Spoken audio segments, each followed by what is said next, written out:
Efendim, plakata mı?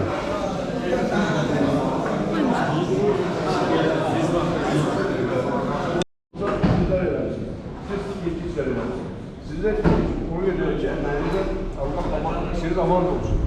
Bundan sonra da işinizde kadabalasız, uğurlu günleriniz olsun.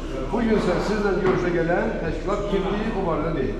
Biyoloji Müxtəliflik Mərkəzi İctimai Birliği ve o birliğin zoolog alimleri, birliğin sədri olarak ben Sadaşlı İskəndərov, birliğin zoolog alimleri, biyolog yönelen doktor Tahir Kərimov, biyolog yönelen bəzər doktorları Leyla Nazirli Gülbəniz Qasımova, biri Gülbəniz Qasımova Xəzər Üniversitesi'nin müəlliməsidir, Leyla Xanım Akademik Üniversitesi'nin müəlliməsidir, Tahir mənim də İstimdə Tədqiqat Üniversitesi'nin baş ilmişçisi.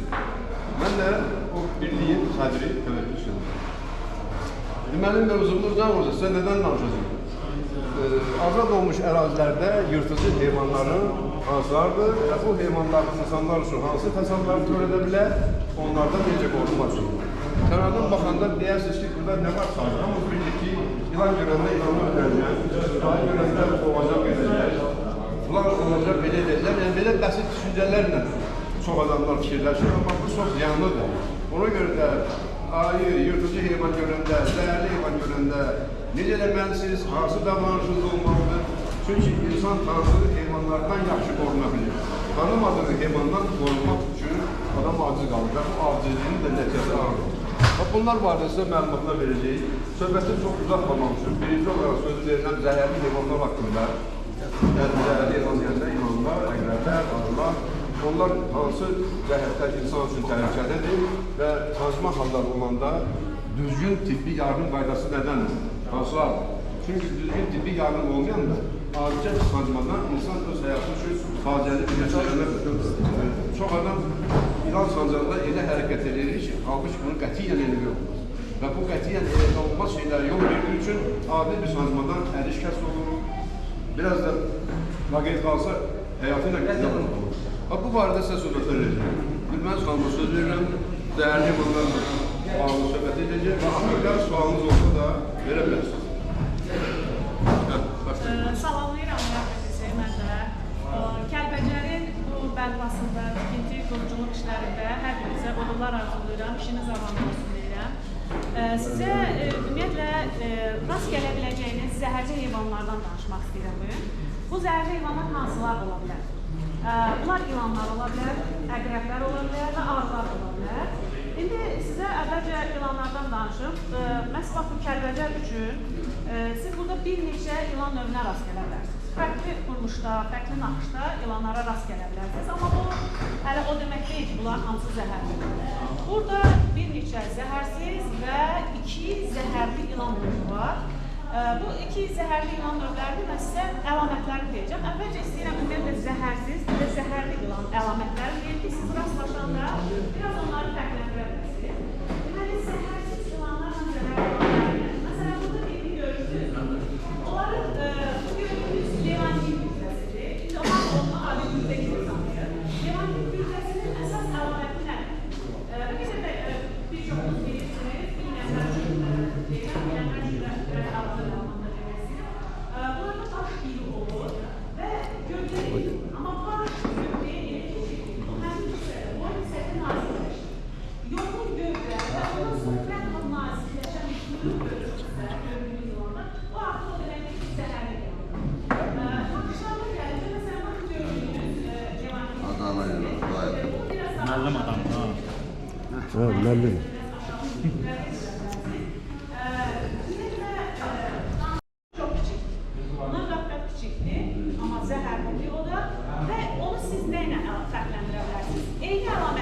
Baş iridir, gövdə yoğundur, quyruq nazikdir. Başdan boyuna necə keçir, biz onu aydın görə bilirik. Amma levantin gübrəsindən fərqi odur ki, üstü çox qəşəng naxışlıdır. Bu zəhər ona lazımdır. Yox, əgər gəlin bilsəyinizdə, sancır, əslində bunlar qorunlu deyil, qaranlıq deyil.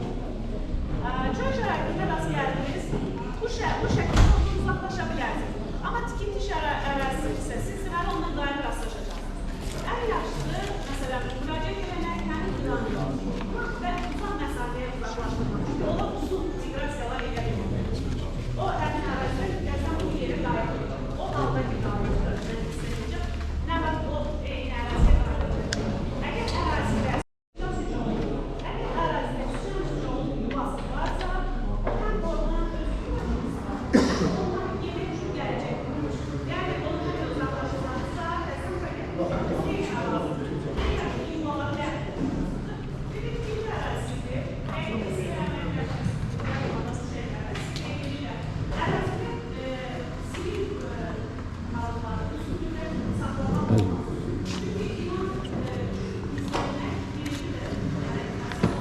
pay verin ona görə.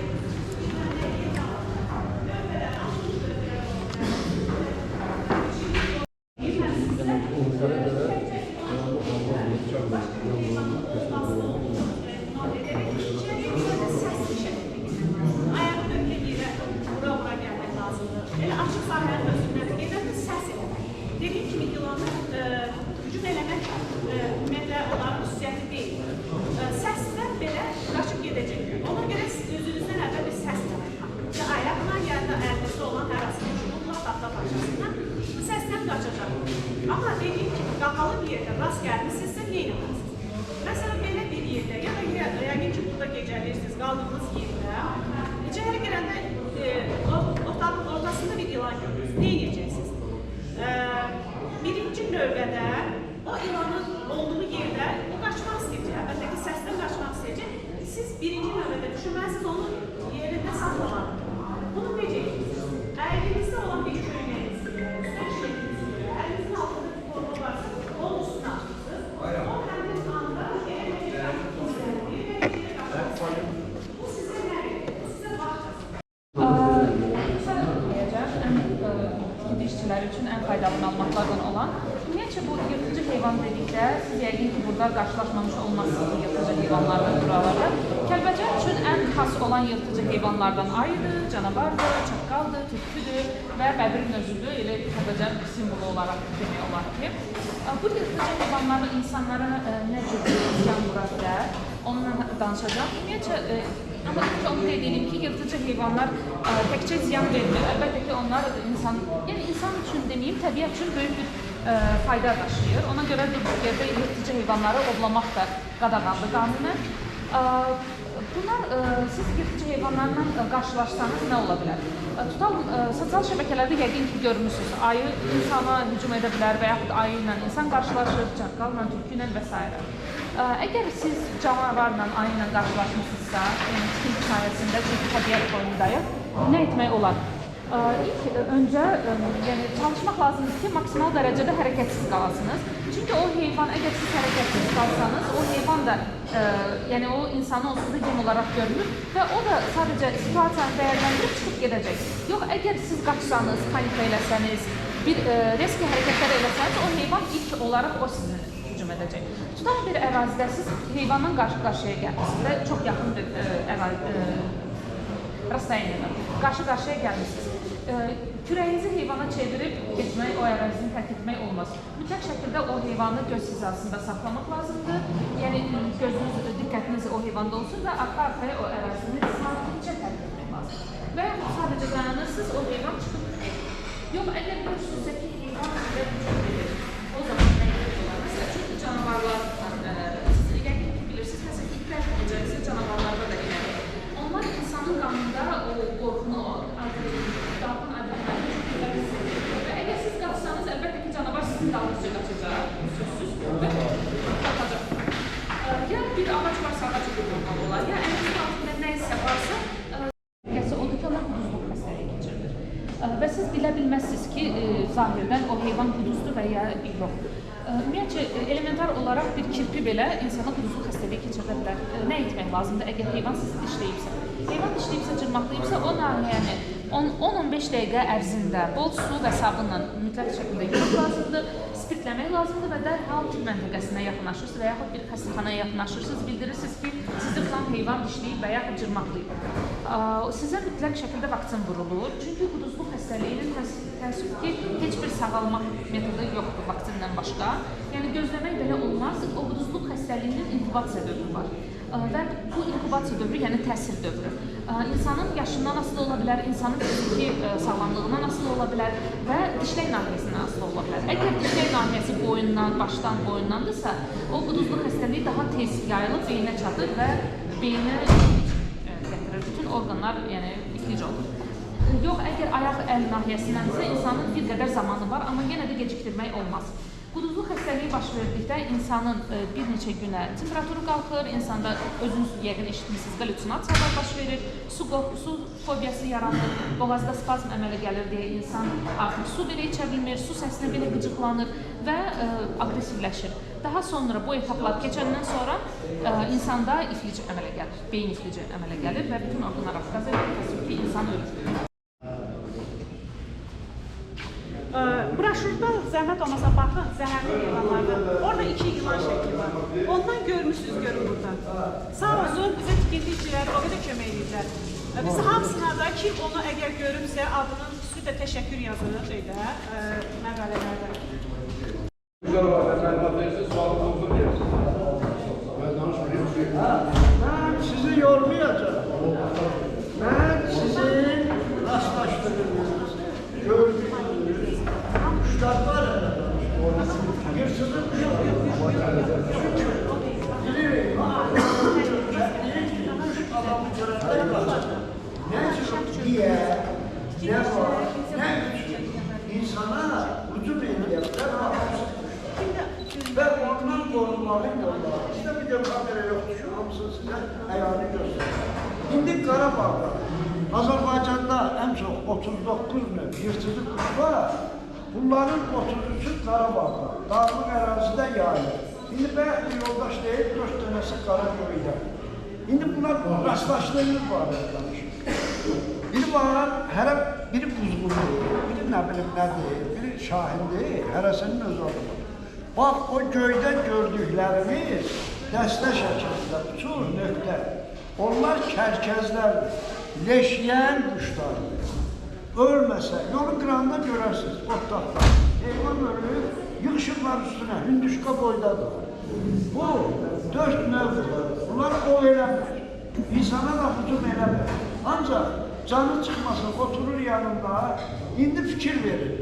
O leşin üstünde görəsiniz bəzisi başı qaradır, bədən qara. Buna qara çərkəz deyirlər. Çərkəz yox, ki, adam adına qoyurlar, çərkəz. O çərkəzlər yox, çərkəzlər. Bax, bu qara. Biri də var, boynu uzundur, ağbaş çərkəz. Boynu uzundur, burada baraklıqı var.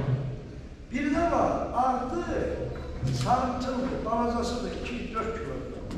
Bunlar leşləyən ağ çərkəz. Ağ rəngindən bilərsən.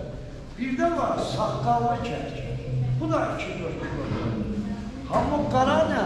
Ağbaş çərkəz, hündüşka boyda olur. İndi nədir? Bunların quruluşuna fikir verir. Çünki rastlaşarsınız. Ot dağlarda, yollarında leş olan üstüne verir. Burada çoxdur. Elə biz ödümüzlə rastlaşırız, dənələrdə. İndi nədir?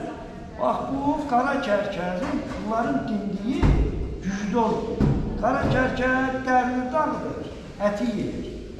Bu ağbaş çərkəz boynu uzundur, burada baraklıqı var. Bu başın salır içəri, boşluğa. Daxil orqanları yiyir, bu baraklıqda koyulur ki, qana bulaşsın. Yəni boya bulaşır. O biriləri də saqqallı çərkəz ancaq sümüyü yiyir, sümüyü yiyir. Bu sığ, qarnı yer olur. Orada beyin təzə beyin, böyle heyvan yiyir. Bilirsiniz də, yayda heyvanlar çıxır yaylara. Həmin o heyvanlar, həmin ərazidə tüttürnaqlı bəhşi heyvan. Berzuvar keçsin, buna yaxınlar. Yəni, hərəsinin o qədər quruluşuna görə. Siz bilərsiniz, qara çərkəzdir, arbaşdır. O balacalarla qıdırdağından, ətin üstündə qalanır. Yəni, növbə ilə deyirlər. Bu Qarabağ bəyləri gəlirdilər Laçın ərazisində. O verirlər, Şahin düşür. Şahinin də üç adı var, oğlan uşağına qoyur. Laçın, Tərvar, bir də Şahin. Bax, nəyə görə qoyurlar oğlan uşaqlarına qoyur? Bunlar saatdə surətləri Şahinin 326 kilometr. Və buduncu 260 kilogram. Elə kilometrdir saatdə. Şıqıyı, quşu ancaq döş hissəsi yiyirlər. Ona görə deyirlər ki, bunlar cəsurluq, mərdlik simvoludur. Məsələn, Qarabağ xanlığının bayrağında iki başlı qartal geri var. Deyir, bu imperator qartalını, buna imperator qartalı deyirlər. Amerikanlar, Rusiyanın bayrağında da bu iki başlı var. Yəni, məğrur quşlardır, cəsur quşlardır. Bax, bu surəti Elə bir göydən başlayır, sən də görmürsən.